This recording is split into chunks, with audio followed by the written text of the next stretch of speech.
What is up, YouTube? That was really fucking annoying. I'm sorry. Yeah, welcome back to my channel. I have no makeup on today because this time I didn't wake up late, but I am gonna be late for work because I took too long getting ready, and I didn't even do my makeup. What the fuck? Like I'm bringing it to work so I can do it there. So forgive. But I think since I don't have any makeup on, I feel like I look kind of rough today. Let's talk about my transition, because I feel like, that's like my whole personality. I really do feel like I talk about being trans too much, but like, I feel like, I don't know. I want to talk about that kind of stuff on my channel because it's important to me, and I think there's a lot of people that, there needs to be more trans voices on YouTube, and I'm gonna be the loudest one. So let's talk about it. Also, it gets me views, and I think, if it can help anybody, that's what I care about more than views. My bangs look terrible because they are so fucking long. Oh, I wish I didn't notice, and then I can notice when I'm fucking editing this and be like, what the fuck is wrong with my hair? But no, now I'm gonna be so fucking upset about it. Are you kidding me? Fuck it. Okay, so where did my transition start? I'd say 2022.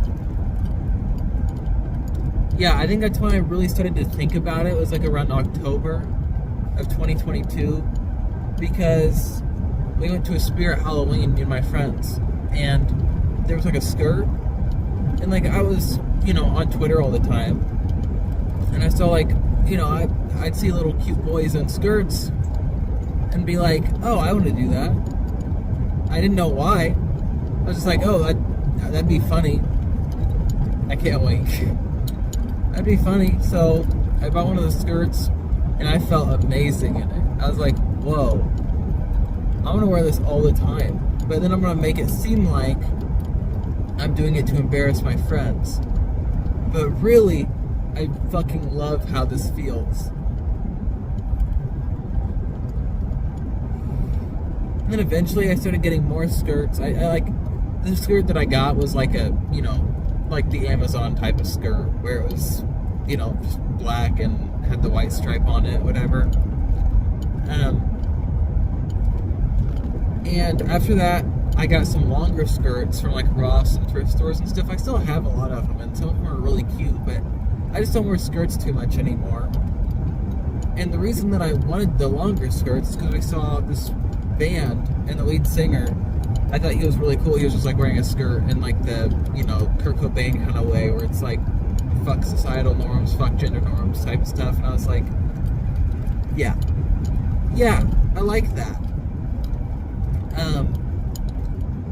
And then, I don't really know, it kind of stagnated there for a while with some pretty fucking awful outfits. I'm not even going to show you guys. I feel like every trans person has to go through that, though. They have to, but, at the time I thought they weren't terrible, but I really looked bad. But you know what, yeah, it's gotta happen. And if you see somebody like that and you care about, and you think negatively about it, fuck you. I think it takes, speaking as from experience as someone who's done it before, it takes so much fucking, courage to actually go out like that. It took a while for me to feel comfortable doing that, especially when I wasn't with my friends. Actually, I don't know if I ever went out in a skirt by myself. But then I started getting women's pants, and then I started to realize oh, pants are honestly, they honestly just make me look more feminine if they're, good pants. And then it was really also, I had to stop wearing fucking t-shirts all the time. Because I would just wear a t-shirt with my fucking skirts. And sometimes I'd tuck them in, sometimes I wouldn't.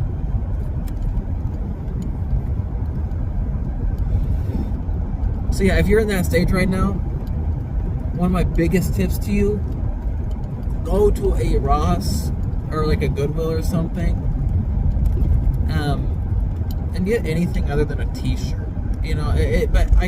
It can be really hard to even going to like a store like that and shopping in the women's section. I get that it's really difficult, but I don't know. It does take time to find that courage, and there's no shame in waiting. There's no rush. You do everything at your own pace. I just brushed my teeth, and this energy drink tastes like shit.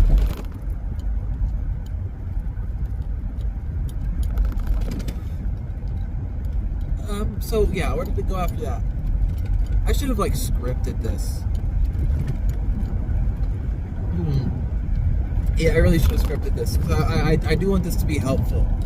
Yeah, I was stuck there for a while, and then I kind of just went back to dressing like a little bit more boyish, just with women's pants.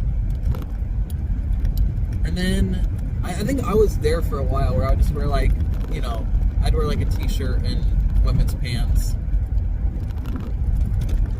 Sometimes I would go out in like a really shitty outfit, but most of the time I wouldn't. And then a pretty traumatic life experience happened, and that's when I came out to my first person. Because I've been to that point, I was just like, oh, I just like dressing like this. I was just like, oh, I'm a cross-dresser. And I think everyone really kind of knew. Like, my friends and I, like, joked about it all the time. But I was never joking, but I'd play it off like I was, and they knew I wasn't. But, yeah, after that event happened, I came out to my, shout out Earfungus. Go check Earfungus out on Instagram. He's really the first person that I, like, fully came out to. Yeah, I came out to a juggalo. But I wouldn't have it any other way,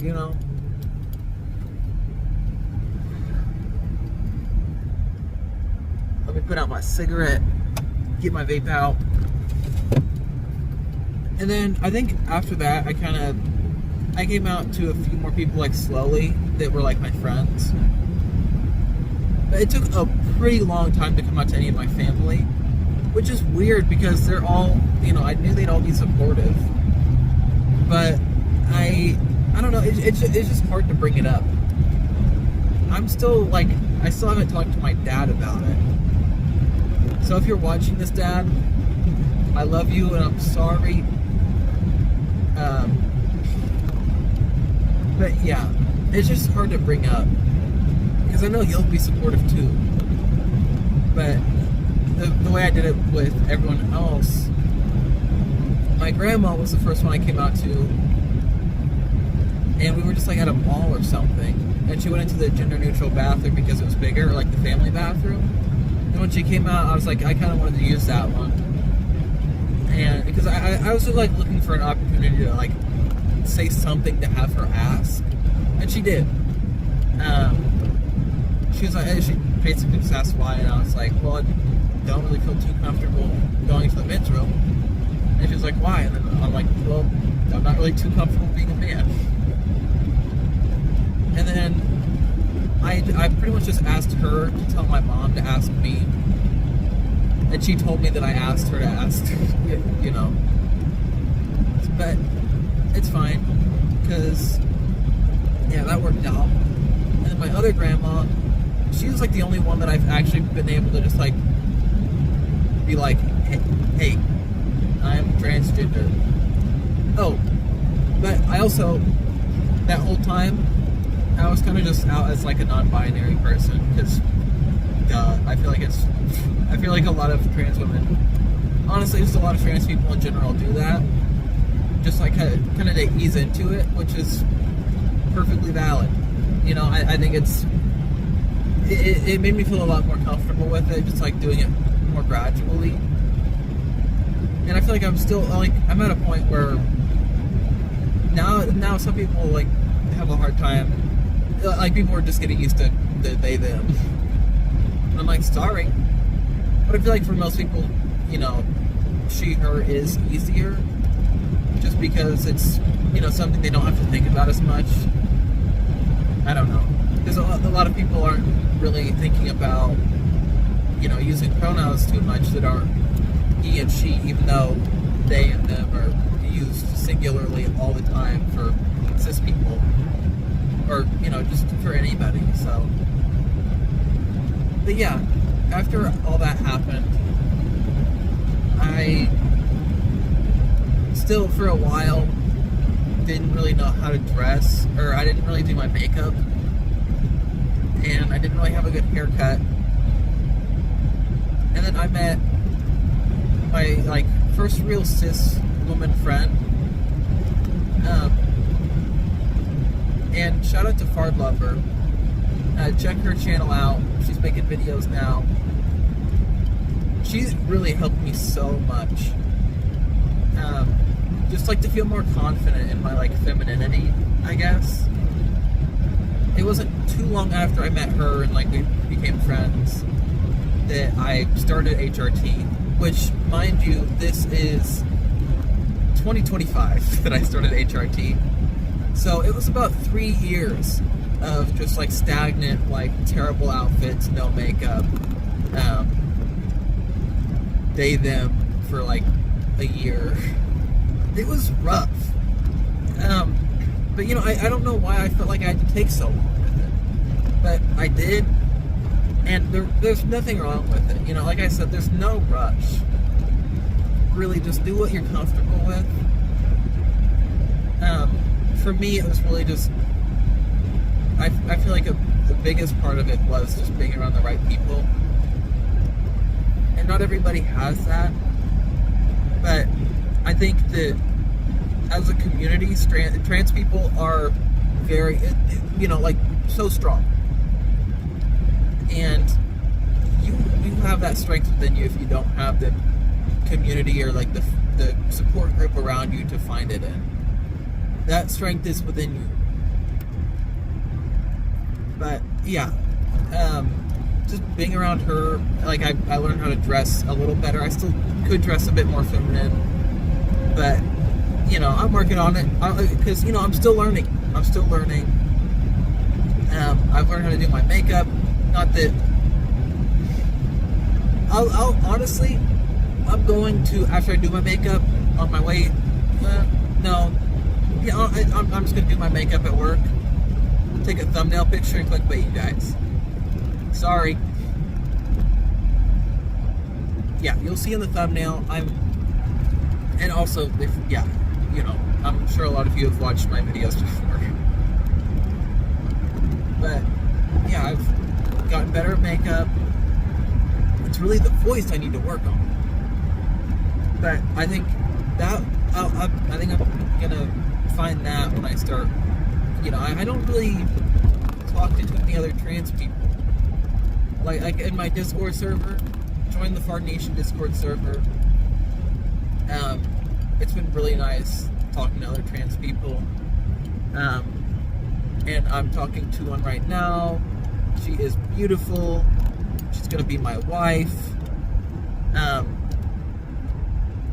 But yeah, that's really where my journey is at right now. It's a never-ending, you know, self-discovery journey. I feel like it's really funny hearing, like, you know, stoner dudes talk about ego death. Because, like, I feel like I don't need shrooms to have ego death. Because it is crazy how much you experience it when you're transitioning. I'm not making fun of people that have ego death when they take shrooms. I just think it's, yo, dude, if you were to ego death. No, I think it's just as valid, but it's a different kind of, you know.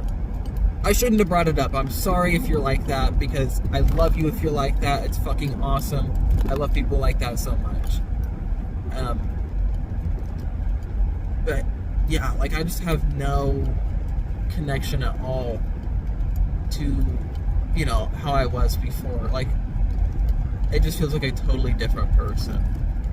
Even though it's not, and like, you know, this version of me was in there all along. It's like, it's still just hard to look at a picture of myself when I have like a fucking mustache and visualize that as being the same me. But yeah, honestly, this is at 16 minutes already. Goddamn. I don't know why I'm turning here. This is gonna be another one of those videos where there's just one topic. Sorry there's 2 in a row, but sorry. But yeah, I think I'm gonna go ahead and wrap it up. Fart Nation, I love you guys. Stay curious, stay discovering yourself, stay trans, stay gay, stay farting, stay amazing, stay supportive because you guys are so fucking sweet. I love you guys. Fart Drinker, signing out.